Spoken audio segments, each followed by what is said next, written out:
This video is sponsored by Iniba.com, a new gaming marketplace bringing you the hottest deals with up to 70% discount. Get cheap workout products as well as other games. Click on the link below and use code DORON to get 3% off.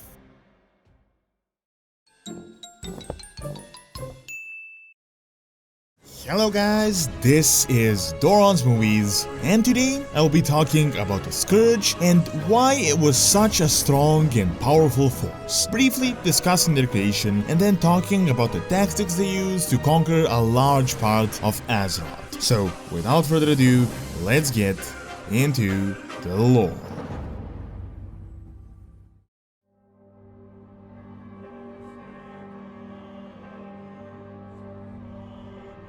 Arguably, Scourge is one of the most successful armies and one of the biggest threats to the world in recent times. For the few years they were active, they caused a lot of mayhem, took over an entire continent, destroyed half of another one, and it took the combined effort of all the major organized forces of Azeroth to defeat them. So, exactly why was the Scourge so successful? We all know the Undead army was created to soften up Azeroth's defenses for the upcoming Burning Legion invasion. As the orcs had previously failed, Kil'Jaeden had another plan. He captured the orc shaman Ner'zhul, placed him atop the frozen throne, and gave him powers over the undead. He didn't really start with much, but over a short period of time, he expanded immensely. Even 10,000 years ago, the Legion had experimented a bit with undead here and there. However, as far as we know, it was only recently that they decided to fully put it into action and to use the undead as the go-to plan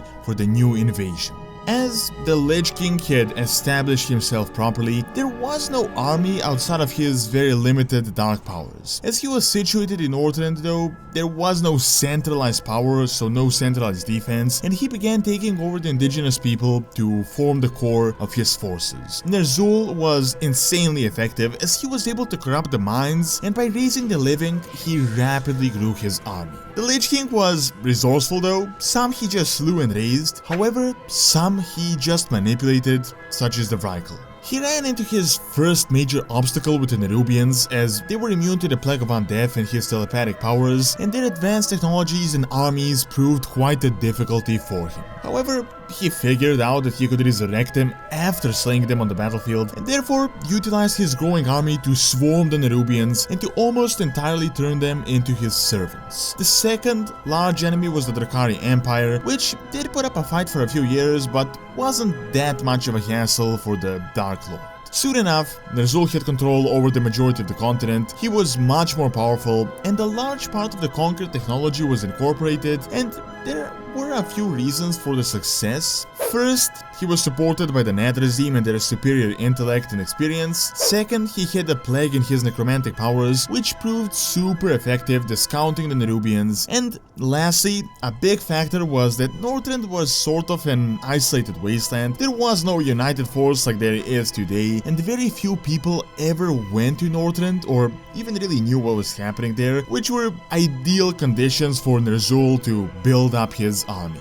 Now, as he had his base of operations, his next goal was to destroy the main resistance force of Azeroth, the Human Kingdoms, to take up their powerful artifacts and to summon the Burning Legion. Now, these guys repelled the previous demon attempt, so a new plan was considered, a much more covert one. Him invading with ships against the powerful human navies would just be a complete suicide mission. Therefore, Ner'zhul decided to call upon those seeking power, most notably one of the strongest mages at the time, Kel'Thuzad, and offered him a deal. Looking at it now, Kel'Thuzad was instrumental in the fall of Lordaeron and the other kingdoms, and without him, the Scourge wouldn't be nearly as successful in that period of time. He formed the Cult of the Damned, essentially a religion, and for the next 3 years went on to spread it amongst the human population, targeting mainly the downtrodden, offering them riches and a superior society. At the same time, he used his influence and money to bribe influential people here and there, and with his fanatics, by the time the war began, he controlled quite a few key areas.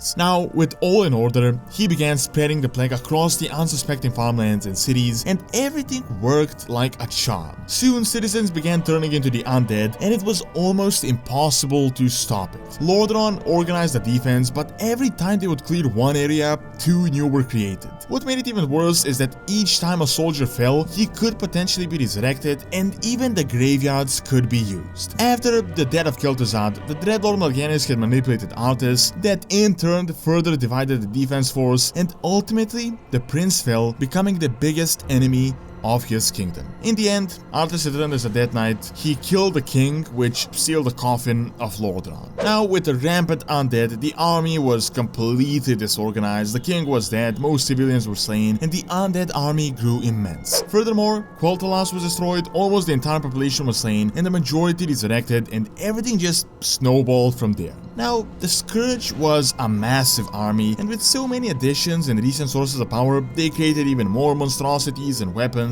So at the time of Wrath of the Lich King, it really became one of the strongest forces on Azeroth that took the combined Horde and Alliance effort to defeat, but not even fully, as they remain up to this day. So by now you can probably see why they were so effective. The Scourge wasn't particularly strong, but they sneaked their way in and blew everything from the inside, destroying their enemies and significantly growing their army. There were two major factors in this. First, as I mentioned, the fact that the Dreadlords played a major role. These guys are some of the smartest beings in the universe, experts in deception that had thousands of years of experience creating wars and destroying entire worlds, so Azeroth was just like a regular day for them. Secondly, just the nature of undead. When you resurrect your enemy and turn him into a servant, you can very easily create a snowball effect. After they had used deception and placed the plague in strategic position, they suddenly had a large force at their disposal, and the army had no idea who they were fighting, who was the enemy, who wasn't, and they were shortly dismantled. A completely different strategy when compared to the previous Orcish invasion. So